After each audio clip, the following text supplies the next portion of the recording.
Y cuando me llama mi baterista y me dice, oye, loco, te voy a contar una cosa. Me dice, vamos a tocar con Metallica. Porque, bueno, sí me he topado yo con gente que presume muchas cosas. Y siempre fui de la filosofía de no esperar que alguien me llame a tocar, sino de hacer las cosas nosotros mismos. Este emblema del hardcore, no hazlo tú mismo. Yo me abrí un tiempo, me dice, porque les veía a ustedes cómo sacan la madre y la cosa es tan difícil. Y yo que estoy iniciando, ¿qué me espera, no? ¿Qué tal? ¿Cómo van? Bienvenidos a un nuevo podcast. Soy George. Sí, y aquí tengo un gran invitado con quien, mejor dicho, tenía muchas ganas de conversar, porque es integrante, vocalista de una de las mejores bandas del metal ecuatoriano, Matt Brain. Él es Guacho Orellana. Bienvenido, brother. Gracias por aceptar esta invitación. No. Y bueno, ¿ya cuántos años de Matt Brains para empezar a poner en contexto esta conversa? Bueno, yo ya más de 20 años, o sea, unos 25 quizá. Ya full tiempo, pero en este tiempo de trayectoria, más o menos, ¿tú qué recuerdas de cuando tú ingresaste a Mad Brain y cómo te veías tú en ese entonces y cómo ha cambiado a lo largo del tiempo ya pues hasta llegar a la actualidad? ¿Cómo te ves ahora? Chuta, es una cosa como que, ¿qué te digo? Bueno, yo cuando empecé ese sueño de hacer música fue hace mucho tiempo, en los 90s. Estaba en el colegio y tenía un sueño con mi primo Sebastián Romero, que fue uno de los guitarristas de Maverick. Entonces nosotros en ese tiempo pues íbamos a conciertos en la Plaza Belmonte Ya. y nosotros veíamos en ese entonces bandas como, me acuerdo Mortero, me acuerdo de Misil, me acuerdo de Ente, de Sally Mileto, conciertos que también hacían en la Universidad Salesiana con Tandacuchi, Pul Silvato, son bandas que ya creo que no existen, Hijos de Quién. Claro, sí, sí me acuerdo de esas bandas y algunas ya creo que Y desaparecieron. todo era una cosa súper loca. Y nosotros que teníamos unos 15 años, 14. Y con mi primo decíamos algún momento queremos estar ahí. Y nosotros ya escuchábamos por música. Me acuerdo que en ese tiempo en TV abierto, no sé si recuerdas, Sí, sí, sí, sí, me acuerdo. Red Bangers Ball, veíamos esas bandas, ¿no? A lo bestia, que a nosotros nos pegó mucho, por ejemplo, Animal, o la banda es americana, me acuerdo, Resorte. Y ya empezábamos a escuchar Deftones, Korn, Fear Factory, Biohazard. Bueno, ya escuchaba yo Metallica ya más chamo. A los 11 ya escuchaba el Black Album y ya me compré todos los cassettes. Ah, ¿Qué tal? todo lo que había a propósito de Animal, creo que están de vuelta. He visto que han estado publicando nueva música. Sí, sacaron un nuevo disco y que van a estar luego al parque ahorita. Ah, esto estaba viendo también. Va a estar bueno que haya regresado, porque esa, pues dices, esa banda pegó bastante en esos tiempos. Claro. Es bueno que años después regrese y regresa de buena forma, Yo, porque sí he estado escuchando. yo creo que Animal es una banda que influenció a muchas bandas en América Latina, que también con Sepultura, ¿no? Claro, sí. Con Sepultura, Animal, Andrés Jiménez, Max Cavalera. Y hubo esa unión entre Jiménez, ¿quién va a ser? Claro, de la El, Tierra.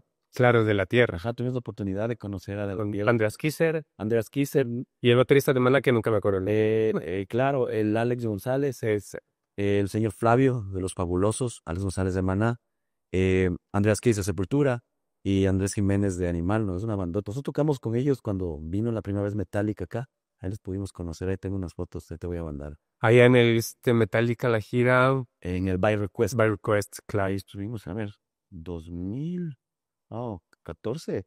Sí, Creo que más o menos por ahora esos años sí, que vino Metal. tanto tiempo ha pasado. Y justamente con lo que iba con la pregunta, o sea, tú en esos tiempos al principio querías tocar o ya te veías en un escenario en una banda y años después has logrado compartir con nombres tremendos de la escena de metal. O sea, ¿cómo asimilas todo eso que te ha ido pasando? No crees, por ejemplo, yo escuchaba Metallica a los 11 y cuando me llama mi baterista y me dice, oye, loco, te voy a contar una cosa. Me dice, vamos a tocar con Metallica. Y yo le decía, déjate de chistes, le decía. Y yo no le creía No juegas con mis sentimientos, nada. así. Y no, dice, en serio, tenemos que reunirnos, tenemos que trabajar toda la producción de esto. Digo, ¿estás hablando en serio? Sí, sí, y chuta, yo me quedé así, ¿sabes con donde mi abuelita, me acuerdo? Y me quedé así frío, ¿no? Y ya todos empezaron a escribir en el chat, dije, no, pues esta nota es de verdad. Y nos reunimos, y nos llamaron 2 semanas antes, algo así, ¿verdad? Fue o tres, una cosa cortita, no tuvimos mucho tiempo, Team Producciones en ese entonces, y armar todo. La empresa que traía Metallica se contactó con ustedes directamente. Eso es chistoso, verás, porque nosotros antes de Metallica tocamos con Marilyn Manson. Y bueno, nosotros llegamos a Marilyn Manson por un contacto que tuvo en ese entonces el Rubén Barros.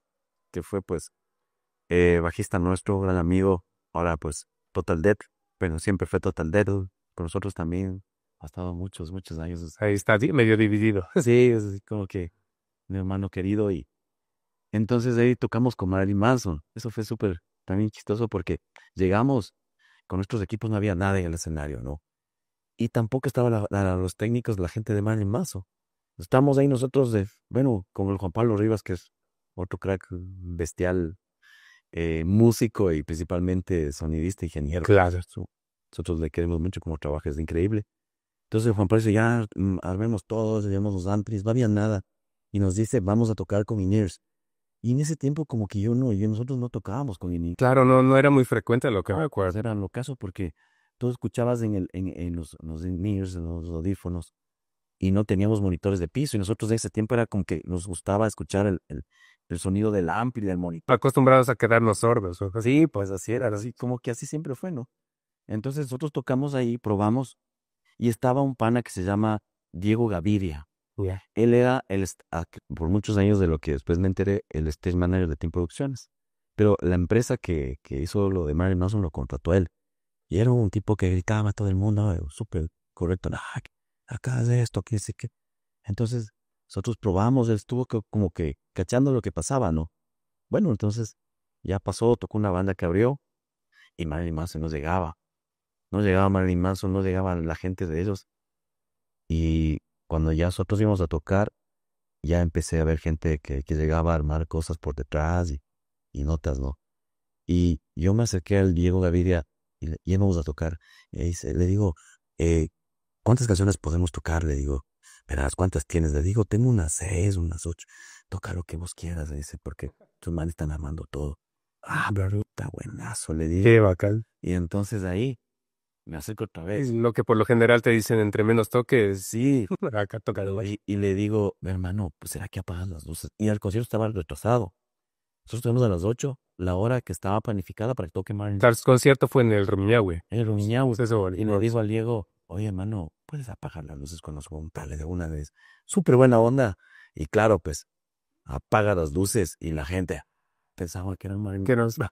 ¿Qué tal? Y salimos nosotros, pucha, con full fuerza. Putin nos fue increíble. Entonces, una de las cosas que pasan para Metallica es eso. El Diego Gaviria ya nos vio. Él también es súper amigo del Dieguito Sada de Ver 70, que es hermano de mi guitarrista. Entonces, cuando ya sabíamos que venía Metallica, pasamos el press kit por ahí, lo dimos, el Josita hizo este con Fernando. Y luego, bueno, sabía que también Metallica, no sé si esto es verdad, escuchaba las bandas. Creo que hubieron varias propuestas nacionales. No sé si Metallica o de pronto alguien del equipo, pero... Y yo creo que sí, porque cuando vino en esa gira, me acuerdo que en Buenos Aires abrió Carajo. Ya. Y Carajo es la banda del Marcelo Corbalán, el ex Animal, ahorita que hablamos de Ese Jiménez. Y en una entrevista él dice, sí, mandábamos, dice, nosotros también el material escuchó Metallica porque ellos decidieron. Entonces no sé si fue realmente así, pero eso más o menos nos enteramos para llegar. Entonces así es como nosotros llegamos a Metallica. El tema de Marilyn Manson nos lleva a Metallica, ¿no? Pero ¿cómo es esa sensación de abrir a Metallica? Porque A lo bestia, era una... el sueño cumplido de poco. Claro, pues imagínate, nosotros nunca habíamos tenido tanta visibilidad con Metallica, porque el rato que nosotros... Y era la primera vez que venía, entonces, Claro, donde fue más gente, porque en la otra ocasión que vino Metallica ya fue menos gente. claro, yo me acuerdo que estaba en el escenario y veía hasta el horizonte. Había unas 30,000 personas ya lo que tocábamos. Nosotros tocamos a las 7, pero era complicado también, porque nosotros tuvimos que meter equipo un día antes en una van que estuvo ahí 2 días parqueada y son una conjugación de cosas, ¿no? O sea, te exigen, ¿qué tanto les exigieron para ¿Sabes? que Marlene sube? Te digo la verdad, ellos no nos dieron nada. Ahí está el escenario, hagan lo que pues, nosotros llevamos técnicos, llevamos con una consola, todo, todo, todo, todo. Una LC9 era, no me acuerdo, pero era una consola digital para el monitoreo. Les llevamos al Miguel de Descomunal, estuvo el, el Juan Pablo, estuvo el Alex Carrín, Juancito Mora también nos acolitó en los ensayos que hicimos también en la Casa de la Cultura. Un montón de técnicos, el Chamo Novoa, que es un increíble stage manager, un montón de gente que estuvo con nosotros ese día, me acuerdo. pero complicadísimo, pues nosotros armamos las cosas y, y ese rato pues nos dieron como 5 minutos solo para probar líneas y tocamos una canción. Pero eso curioso lo que dices, o sea, yo pensaba de pronto que sí les ayudó a la organización, a la banda local, a algo por lo menos. Nada, hermano. No está haciendo nada. Nosotros, nuestros técnicos, arma la batería así como hormiguitas, así, velocidad de respuesta, ¿no? O sea, armaron en poco tiempo ustedes un equipo de trabajo que no lo tenían previamente. O Ya teníamos el trabajo con el Miguel, ya habíamos trabajado, bueno, pues con Pablo, ya habíamos hecho algunas cosas, hemos hecho ya Fear Factory, ya habíamos hecho Azalea. No, ya habíamos hecho algunos temas así con estos indies y cosas, pero eso fue como que, te digo, regresando un poquito a lo de Metallica y a lo de Marilyn Manson fue como que cosas muy grandes, ¿no? Pero ahí, como te comento, en este tema del concierto, complicado por, los, por la logística, el tema técnico, fundamentalmente, porque eso te digo, nos dieron un espacio, ahí toquen, y nosotros armando, y era súper cague de risa porque al lado estaba la batería de el la, Ral, y, ajá, y la de Clark estaba metida en una cosa ahí que salía, así, ¿me entiendes? que Y estaba pues los técnicos de Maná. Él trabajaba con su técnico, yo los veía ahí, y estaban los técnicos de Sepultura, porque Kisser también trabajaba. Entonces era una cosa locaza, porque nosotros hermanos Tabata, los técnicos de Animal, y todos esos gringos ahí, hermano, ya cachando el tema de Metallica, ¿no? Un escenario inmenso. claro, fue grande, fue grande. Claro, y ahí vos para ir a comer y todo eso tienes que caminar un montón. Entonces, regresando a la pregunta, es como que esas dos cosas, ¿no? En la responsabilidad que tienes, en el tema técnico, que todo tiene que estar perfecto, y también la felicidad de estar con una de las bandas que yo amo mucho, ¿no? Yo Metallica escucho desde los 11 años, y esa mezcla de sentimientos, ¿no? Ahí también aprendimos un montón. Yo pienso que esa experiencia fue brutal porque entendimos muchas cosas de cómo se debe Como que, manejar. Por ejemplo, cómo Metallica maneja un show en vivo, ¿no? Cómo ellos tienen cada persona para un departamento, gente muy amable, eso es lo que no se entiende todavía aquí en el Ecuador. Ellos muy amables en el sentido de que, te cuento solo esto, estábamos en el camerino y se acerca el manager, tienen como 3 managers, él se acercó. claro, esas bandas ya tienen manager para lo uno, para lo otro, y un manager que cubre todo, algo así. Ajá, y dice, ¿quién es el líder de la banda? Estaba ahí y digo, sí, vio, que vemos. Claro, Eh, Metallica les quiere conocer. Es así de uy. así, ¿en serio? Sí, vamos a venir en 15 minutos. Y yo dije, ¿qué está aquí mintiéndonos? Y la plena, pasaron 15 minutos y llegó eh, el manager de Metallica con Robert Trujillo a nuestro camerino, una cosa chiquita, ¿no?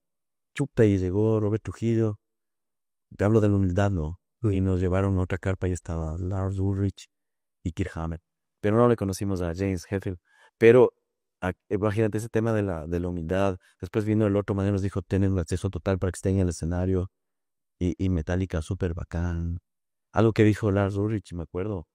La próxima nosotros los abrimos a ustedes. Ajá, que La humildad de se va a ellos, caer. manos que son... O sea, los manes no dejan de ser fans o recordar sus inicios. Claro, y eso lo... Y eso, por ejemplo, lo conoces así tú de primera mano, pero ya al medio público en general, alrededor del mundo, siempre llegan las noticias más negativas que las positivas. Sí, y eso, ¿no? La humildad de cómo trabajan, una banda súper ordenada. Y eso es súper chévere porque ¿qué te digo? Como uno ve justamente a la artista, cómo va esa empresa, eso te deja, a mí me dejó como que estupefacto. Dije, qué bien que trabajan ellos, cómo manejan todo tan ordenado, qué gente tan respetuosa. Y por eso Metallica es lo que es, de esas cosas chiquitas, ¿no? Claro, por eso. Presión que tú... Y de esos eventos, ¿a qué dio pie en tu personalidad para ir cambiando, ir mejorando Eso, con tu por trabajo? ejemplo, no, yo pienso que aquí el trabajo es todo, ¿no? Todo con humildad, creo yo. Porque, bueno, sí me he topado yo con gente que presume muchas cosas y creo que eso no es bueno para nada. Pienso que el trabajo, porque ahí había mucho trabajo en Metallica. Imagínate una banda, las bandas más grandes del planeta, con AC/DC quizá, y con U2, ¿no? Con Pink Floyd, de cómo trabajan, ¿no? El tema del trabajo, de la parte técnica, de cómo ellos, te digo, son súper organizados, una empresa totalmente, y verse donde gente, ¿no? Creo que eso es importante. A veces acá en América Latina como que somos un poco proyectos. Hicimos algo y ya. Más lo que eso. que eso no es, sigue el camino, la bici, hay un montón de cosas por hacer. Y después de ese concierto de Metallica, ¿qué pasó con Matt Brain? O sea, ¿cómo cambió la situación de Matt Brain en el panorama musical? Claro, ya teníamos nosotros el Resurgir, el disco Resurgir nos llevó a aquello, pues eso que pegó mucho en ese tiempo. Y claro, ya empezar a armar una escena, un storytelling de lo que yo tengo que decir, una pauta de, de cómo podemos manejar las canciones, eh, el orden de un show, ¿no? Es decir, todo, desde las luces, desde los visuales, porque eres un artista que tiene que vender pues un producto. Y ahora es así, nosotros tenemos gente que está en luces, gente que está en visuales, nuestro sonidista de sala, Juanpa, quizá a veces en monitoreo, el Esteban Muñoz, toda la gente. Justamente lo que dices, se volvieron más detallistas en base a lo que, a las experiencias previas. Es un show, pues tú vendes un show. Exacto. Entonces empezamos a entender que esto hay que manejar de forma holística, integral, es un montón de cosas, ¿no? Desde sonar bien hasta lo que la gente ve, la impresión que se lleva de la banda, ¿no? Por ejemplo, desde ahí yo ya empecé a hacer el storytelling, a escribir todo lo que yo tengo que hablar, para no improvisar. Y eso también creo que nos falta mucho acá en Ecuador, en América Latina. Y eso es lo que dices, me recuerda, bueno, una banda donde decía que en sus años previos a despuntar decía que era toda la fiesta y todo eso, pero llegó un momento esa banda en que sacaron un disco que los catapultó internacionalmente y ahí ya el formato de trabajo cambió a una manera más profesional. Ya tenía que ser todo más pensado, los movimientos incluso en el escenario, de ahí no ir por donde quieras, sino que ya todo era más pensado y todo ese tipo de Claro, detalles. todo, conocer el escenario, el mapeo, por ejemplo, cuando te acercas a tu compañero de banda, que separas ciertos momentos, las luces, lo que vas a decir, lo que proyectas justamente en las pantallas. Por ejemplo, eso de Metallica y las enseñanzas que les dejó ese tipo de eventos grandes ya fue hace bastante, bastante tiempo.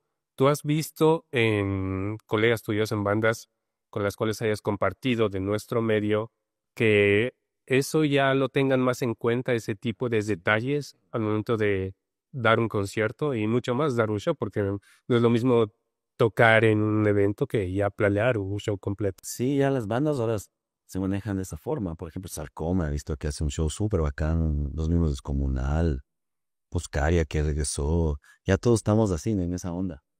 Eh, Pero ponte, esos son nombres que ya han llevado y llevan algunos años. Y de las exacto. nuevas bandas, ¿tú cuál eras? Eh, En bandas con trayectoria he podido observar eso, ¿no? Como te digo, que ya tienen un son planteado de esa forma, ¿no? Desde el visual, de que todo esté súper bien, ¿no?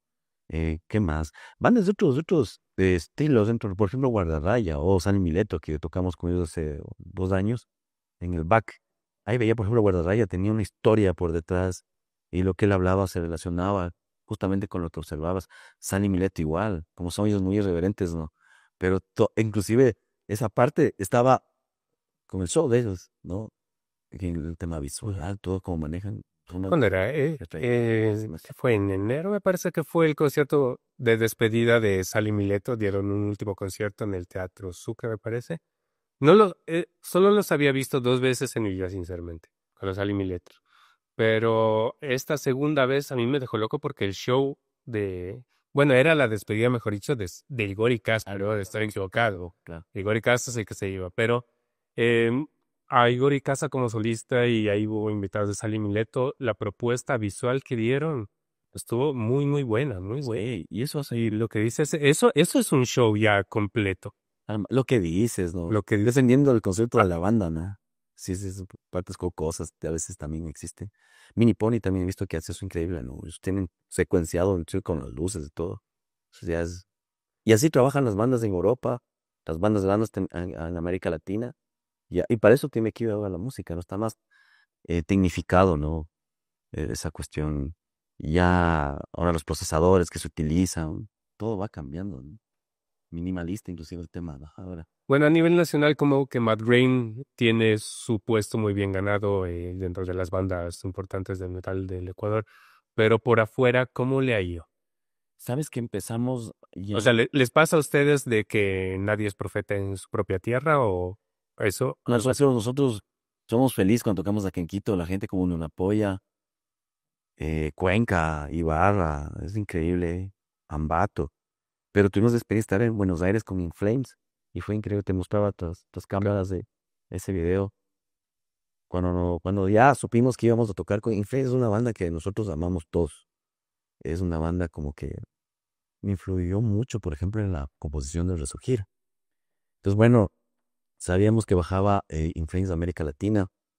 Y bueno, primeramente queríamos ver si hacíamos el show en Ecuador. Bueno, se conversó, bueno, hubieron algunas cuestiones ahí, pero se pudo concretar el show en Buenos Aires. Entonces yo decía, chéverazo, vamos a Buenos Aires a ver qué. Imagínate, Buenos Aires que tiene una industria brutal, artistas increíbles y tocar con una de las bandas que nosotros queremos mucho. Dije, ya está nota, ahora Tremenda banda. y vamos a Buenos Aires, dije, ahora qué va a pasar. Esa era la primera salida Bueno, fuera, habíamos hecho algunas cosas pero la primera vez en por Argentina. Colombia. En Argentina sí. Ah. Entonces fuimos allá y claro, nosotros desde Ecuador ya arreglando todo. Tuvimos unos contactos. ¿Ese en qué año fue? Hace un año y medio. Ah, recién. Sí, reciencito. Y sabes que desde Ecuador armando todo el tema técnico, el creando equipos, el Rubencito Barros nos dio los contactos de gente que trabaja ahí, con muchas bandas. Uno de los técnicos de The Angel que estuvo también acá. Ah, qué bacán. Ajá. Entonces, eh, allá en Buenos Aires ya conversando, hablamos también con Gaby Siste que maneja temas de comunicación increíbles allá.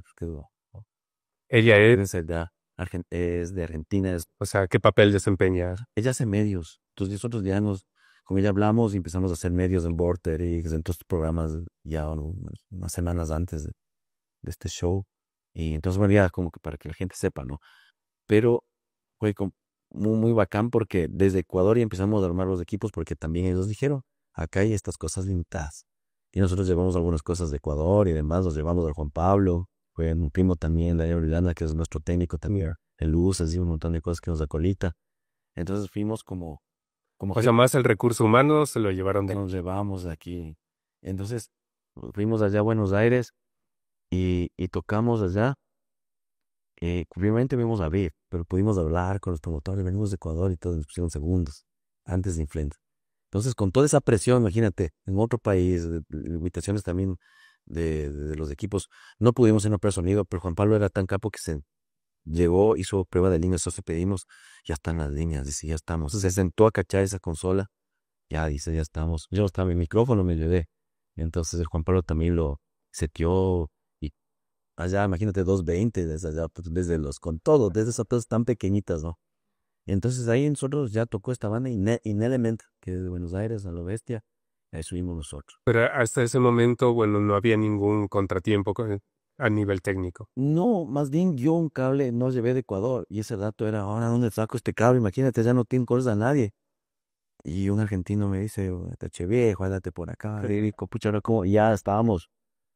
Y bueno, ahí hablamos con el técnico que te digo, eh, y por ahí me consiguió el cable, se ve, y aquí tienes. Che, qué bacán, lo conecté y ya salimos. Y de ahí, eso fue como que lo único. Pero de ahí como que todo fluyó.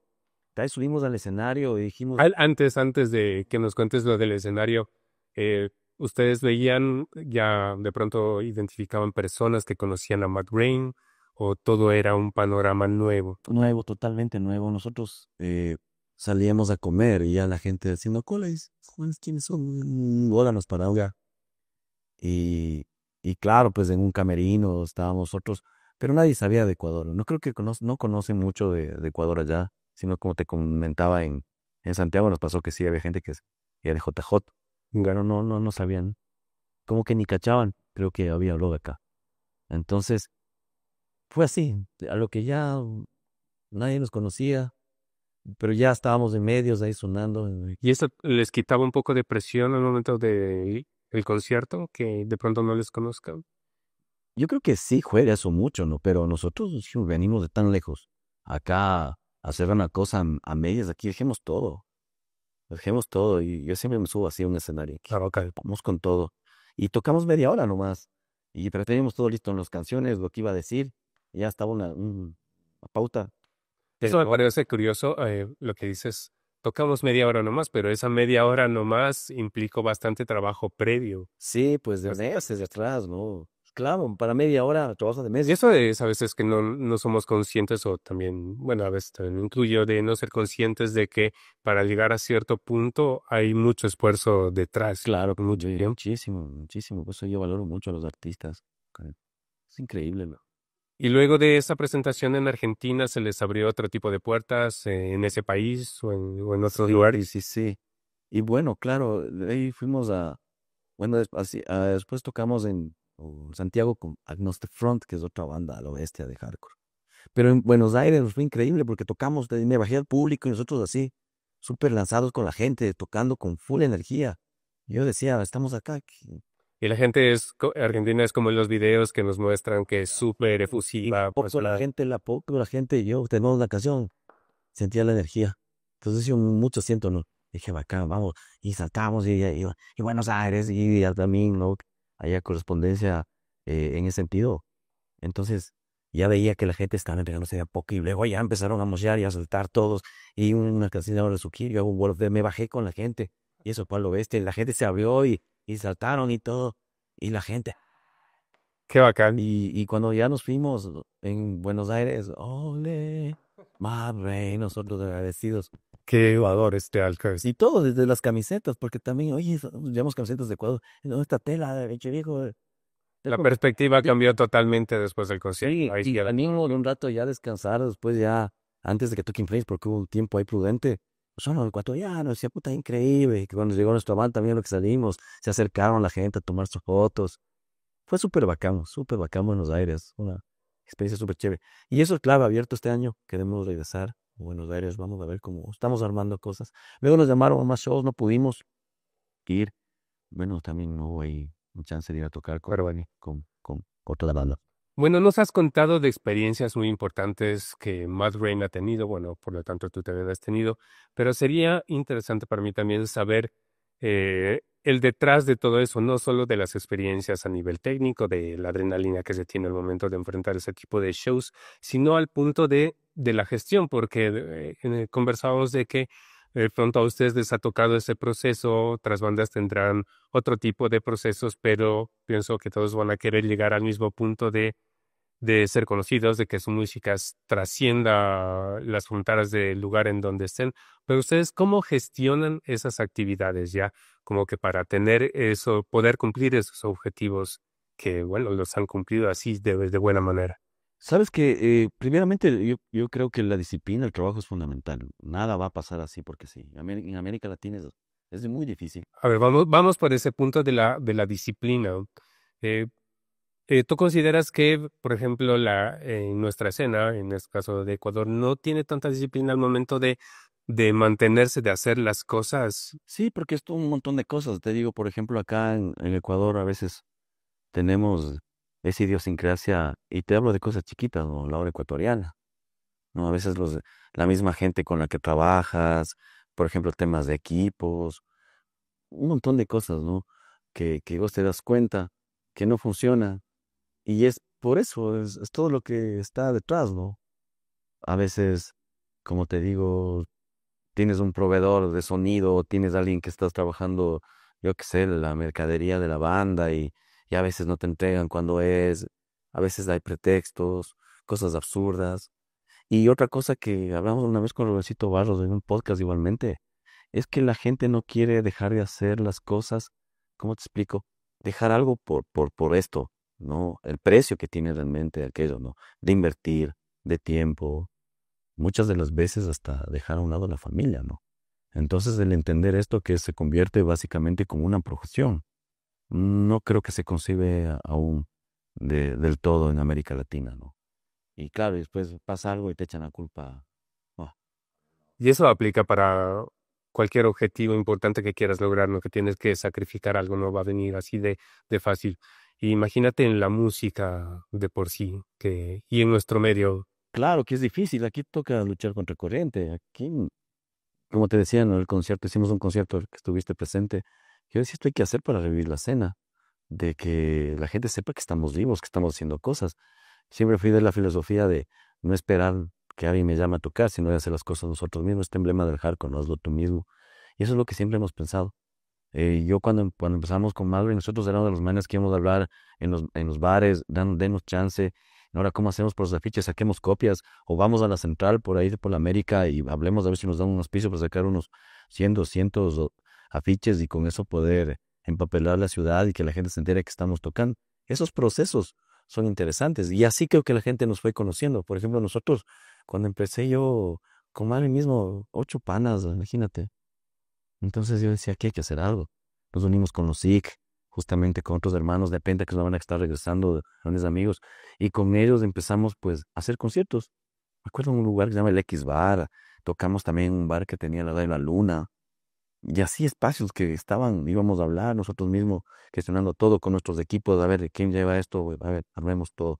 Y así se ha ido forjando las cosas, ¿no? Escenas, por ejemplo, la escena hardcore. Creo que el Miguel, el Willy también hacían lo mismo, ¿no? Con las mismas bandas, armando todo, va pelando la ciudad. La escena hardcore me parece que ha sido una de las más organizadas. Sí, sí, sí, yo pienso que ellos dejaron mucho, mucho. Ajá. Me acuerdo que un tiempo hubo esta productora Alarma. Alarma se dedicaba más o menos a este segmento de bandas, ¿no? Claro, empezaron, imagínate como te cuento, y luego ya trajeron a Madball, trajeron Poison the Well, Claro, claro, sí, sí, me acuerdo de esos. trajeron As I Lie Dying, luego, claro, participamos ahí, trajeron Heaven Shall Burn, ya, imagínate, de una cosa chiquita lo que, sí, y ellos lo producían, imagínate entonces. Pero ponte lo que dices es algo, se podría decirlo que común que suceda de que, eh, por ejemplo, en un punto de partida empiezan varias bandas o varios artistas a trabajar y a lo largo del tiempo,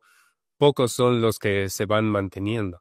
Una me dices que es la disciplina. ¿Qué otra característica podría? La perseverancia.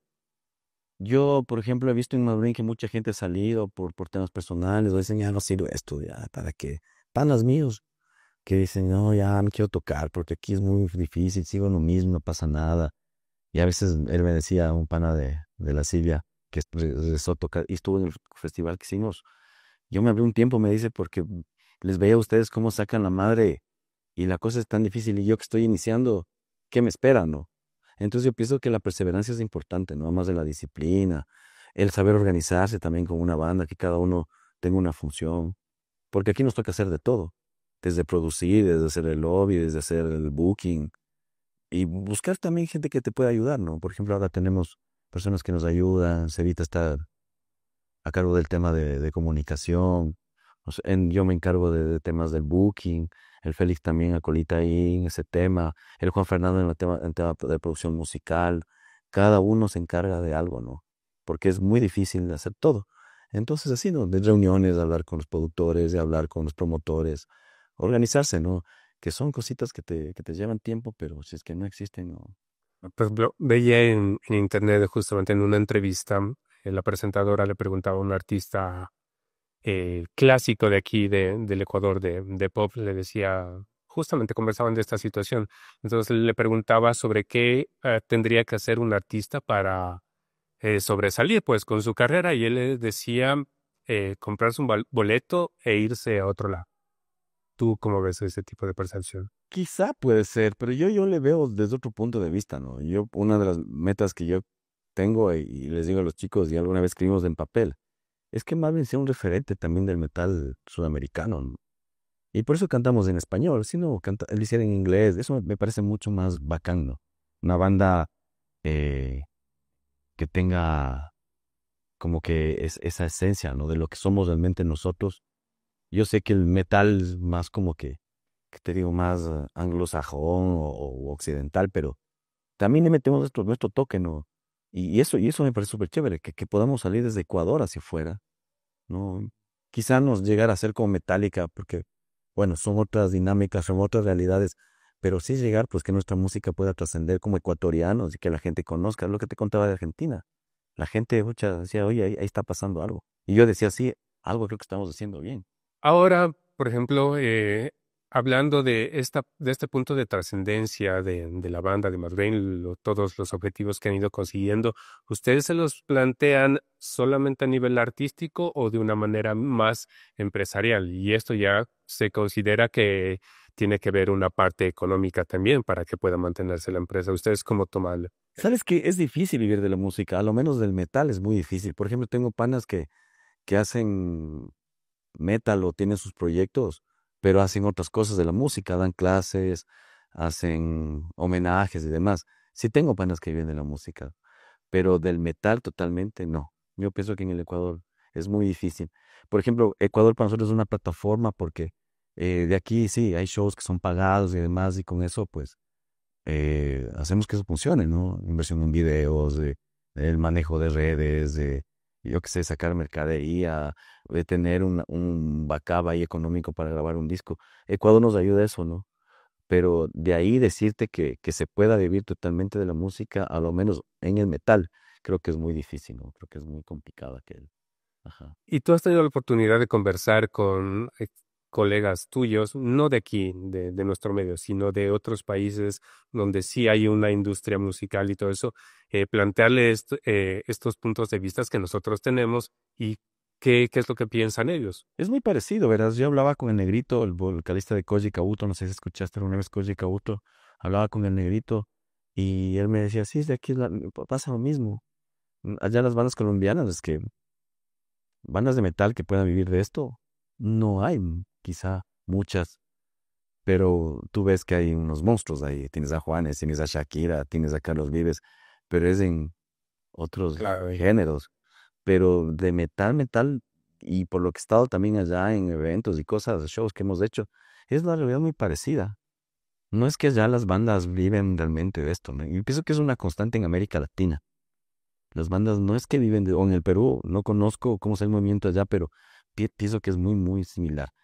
En Buenos Aires también pasa casi lo mismo, pero ya las bandas consagradas que sí pueden vivir eso, por ejemplo, ahí te hablo yo que sé te hablo de Animal mismo, ¿no? O si no, Orcas, Malón, que son bandas ya de mucho tiempo, que viven ya de esto, o Rata Blanca mismo, ¿no? Pero eh, que la cosa sea muy como diferente, no.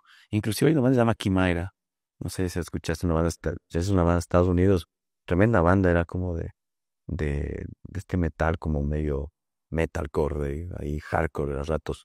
Esta banda mismo se separó, una banda súper grande en Estados Unidos. Ellos se separaron por esto, porque veían que no eran rentables. Imagínate, te hablo de Estados Unidos, una banda grande, una banda que giraba en Europa, que giraba en Estados Unidos. Como que las dinámicas no cambian, ¿no? Son como muy parecidas. Pero ¿eso qué quiere decir? ¿Que estamos buscando ese tipo de objetivo económico solamente de una manera? ¿De pronto es necesario ampliar la visión para buscar otras formas de cómo monetizar todo este trabajo? ¿O qué pasa? Porque así como lo cuentan, o sea, no es la única persona con la que lo he conversado este tema, pero resultaría como que te esfuerzas tanto y por tanto tiempo y consigues esa trascendencia artística, pero no una manera así consolidada de vivir de esto. Es como que batallas tanto para no lograr lo que quisieras al 100%. Claro, sí, sí es súper complicado. eh, pero a ver, ¿qué te puedo decir en ese sentido? Em, Muchas de las veces estas dinámicas, ¿no? Que suceden allá en Argentina, todo, son muy similares, pero yo pienso que ahora como va cambiando el tema de las redes sociales y el manejo de eso, creo que por ahí también puedes monetizar, ahora tienes las plataformas, creo que también puede ser un medio importante, ¿no? Pero claro, es que el metal no es tan masivo, ¿no? Quizá haya bandas de trayectoria, pero puedes verte por ahí, no sé, un mejor manejo de redes sociales, que puedes también ser algo que ayude económicamente para salir. Pero de ahí, por ejemplo, acá en Ecuador, o vivir de shows, un poco complicado, ¿no? Ahora, lo que nosotros, nuestra realidad es mantener la banda. Sí mantenemos la banda, ¿no? Para poder invertir, para seguir haciendo las cosas. Pero decirte, oye, hermano, yo tengo ahorita, dedicamos 100% a la música, no. Por ejemplo, nosotros nos dedicamos también a otras actividades. Pero, pero se pueden ver mecanismos, ¿no? Y en esa búsqueda creo que también estamos nosotros y creo que muchos artistas, de ver cómo se puede quizá vivir de esto. Creo que sí, pero creo que falta muchas cosas por hacer todavía, ¿no? Desde, no sé, la idiosincrasia misma que tenemos acá en el Ecuador, ¿no? Hay géneros que pegan muchísimo, ¿no? Por el reggaetón y demás. Me parece súper chévere. Por ejemplo, hay este artista que está pegando mucho en Colombia. Es bueno porque yo digo, ya la gente sabe que está pasando algo en Ecuador. Y sí, de ¿Cuál? buena, desde este chico John Biel, creo que se llama. Ah, ya. Entonces, chévere, algo está pasando en ese país. Entonces ya le dan, a ver, vamos a ver qué está pasando en otras cosas. Entonces yo creo que es bueno. Y yo pienso que esos géneros sí pueden vivir, o no sé, la chicha acá. Pero el metal es todavía complicado. Empezar a entender eso. mm, Falta que tiempo, David. Por ejemplo, tomando solo el ejemplo del chico que dices, bueno, pertenece al género urbano, tengo entendido más. Y yo de lo que he ido chequeando, porque sí me gusta estar ahí, sí, investigando otros géneros para ver cómo mueven sobre todo su música y todo eso, porque aprendes de todos lados, ¿no? Y ellos veo que tienen un poco más claro, más abierto, mejor dicho, crean su música, sus productos musicales desde un principio pensados como negocio. De pronto nosotros lo pensamos más desde un principio como artístico. De pronto ahí cambie Claro, panorama a lo por largo. ejemplo, nosotros hemos hecho discos no por pegar, sino hemos hecho discos porque realmente nos gustan. Y, por ejemplo, El Resurgir es un disco que hicimos con toda la pasión del mundo. Nos metimos a producir eso, pero porque nos gustaba cómo suenan las guitarras, estilizar nuestra música. No es que pensamos, oye, vamos a hacer una canción para pegar. Pero hay gente que sí nos dice, ustedes son una banda como de metal pop. Y nos han dicho, fuera a algunos festivales que no hemos podido ingresar fuera del país, porque, oye, a lo bestia lo que ustedes, pero es como que más pop, metal. Y nosotros no hacemos eso, es como más mainstream, ¿no? Porque por ejemplo, la estructura de una canción, estrofa, coro, me parece que nos gusta a nosotros y hacemos los coros que peguen, ¿no? Que tengan ese gancho. Nos gusta así componer la música, no es que lo hacemos por vender, pero a veces también esa cuestión. Pero por ejemplo, hay bandas que han hecho eso y han partido por Metallica, los primeros discos, y te voy a decir, ellos no es que estaban pensando en ir a vender, y para mí son los mejores discos. Y luego ya la otra etapa de Metallica, ya creo que sí, ya con los productores y demás, creo que ya han encaminado todo para poder venderlo. Pero ahí como que lograron un equilibrio entre lo uno y lo otro, ¿no? Sí, sí, sí. No. Es que es otra cosa, tienes productores.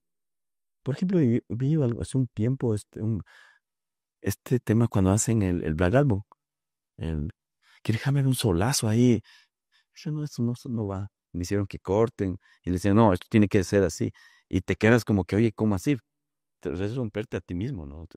Y ponte eso, ¿será que en el metal tenemos bastante ego justamente por las demandas de dominio al momento de ejecutar el instrumento y todo ese tipo de situaciones que con otros géneros pues no son virtuosos, que en el metal sí encuentras gente muy virtuosa, pero ¿será que ese ego también es contraproducente para que proyectos se expandan más al público? Yo creo que ya depende, ¿no? Y creo que sí. Por ejemplo, Metallica. Metallica sacó un disco hace unos 2 años, donde no participaron ellos, pero metieron bandas de casi todo el mundo. Y estuvo El Blacklist, me ajá, refiero, entonces Blacklist. estuvo Hash, estuvo, J Balvin, ajá, y él hace Juan. My Friends of Misery, digo que hace, y le hicieron un reggaetón. Entonces yo cachaba que ellos hacían una especie de estrategia de llegar a otros públicos. Y claro, y yo me acuerdo que conocí a un chico que le gustaba full el reggaetón. Y me dice, oye, escuché la de DJ Balvin, es la de Metallica. Y que le digo, ¿qué te pareció? Bacán. Y ahora ya escucho Metallica. Y sabes, justamente, es que Metallica es un gran ejemplo de muchas cosas. Ellos invierten miles de dólares en lo que es marketing y todo eso, y uno puede aprender de ellos gratis solamente prestando atención. Y eso, cuando hicieron ese festejo del Black Album y sobre todo sacaron de Blacklist, a mí me pareció súper acertado porque en su momento el Black Album era como que buscar nuevas audiencias. Fue creado para mí también de esa manera.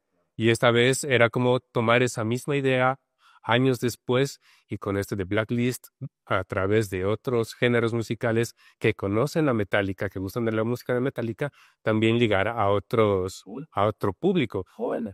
Y eso me parece, por eso te decía de pronto, a veces nosotros mismos o el metal mismo se limita a tomar ciertos riesgos.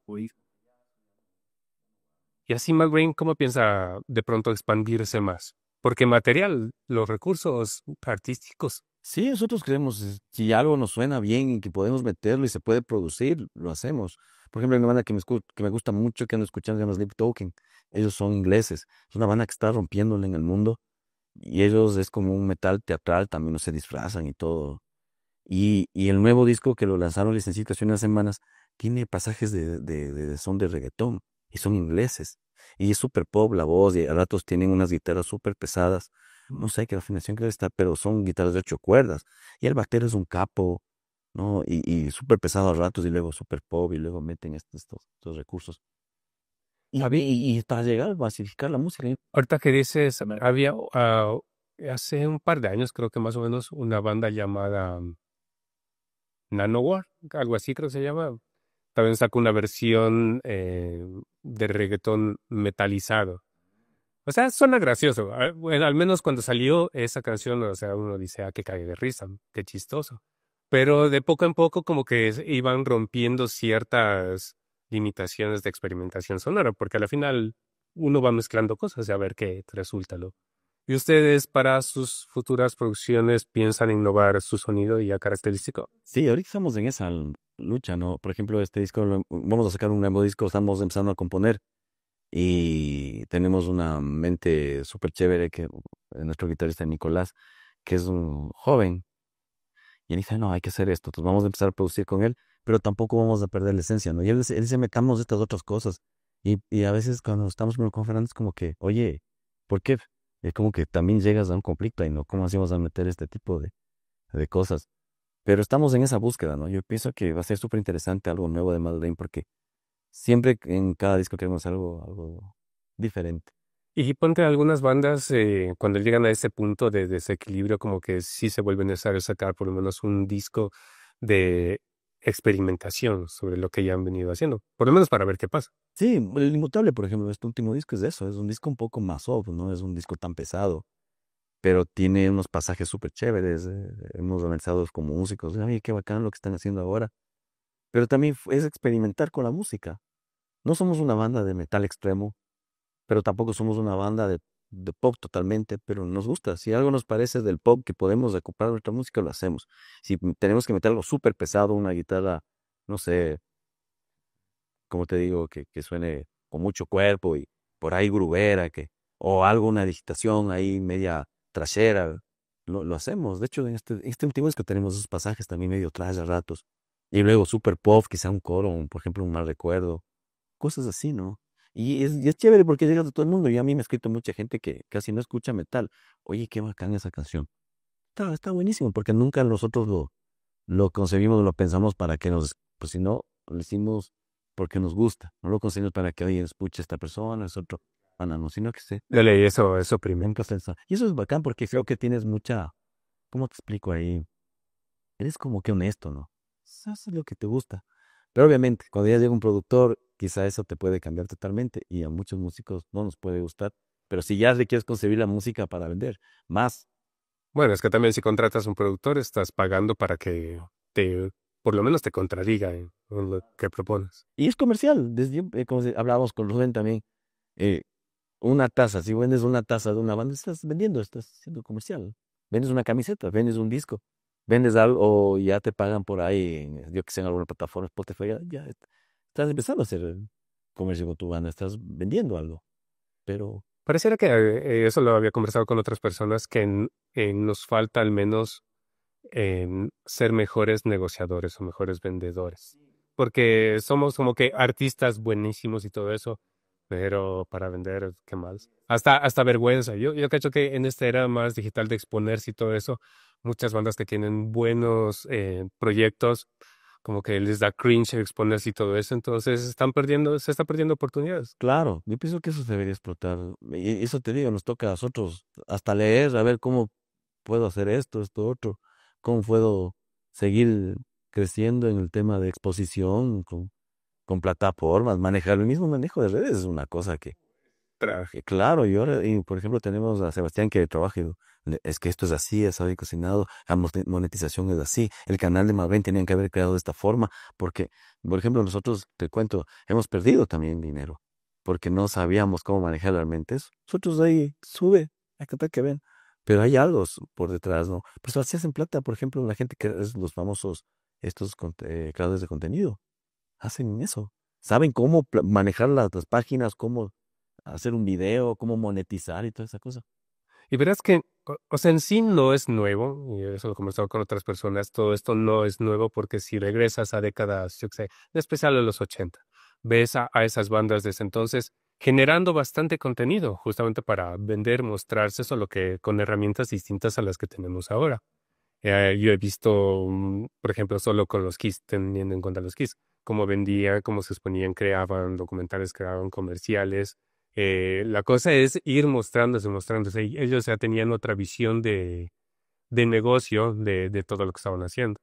A nosotros nos falta bastante, pero las herramientas, lo bueno es que por eso, por ejemplo, en esos años era súper costoso crear, yo que sé, un comercial en video, cosas de esas, pero ahora, hasta incluso con tu propio teléfono, puedes hacer algo, Claro, así hecho con teléfonos. de ser creativos. Claro, la creatividad lo es todo. Pero hay que ir buscando. También estamos en esa búsqueda de cosas. No es que sabemos todo, pero creo que cada día se va aprendiendo un montón. Y eso hay que tratar de aprovechar de la mejor manera. Muy bien.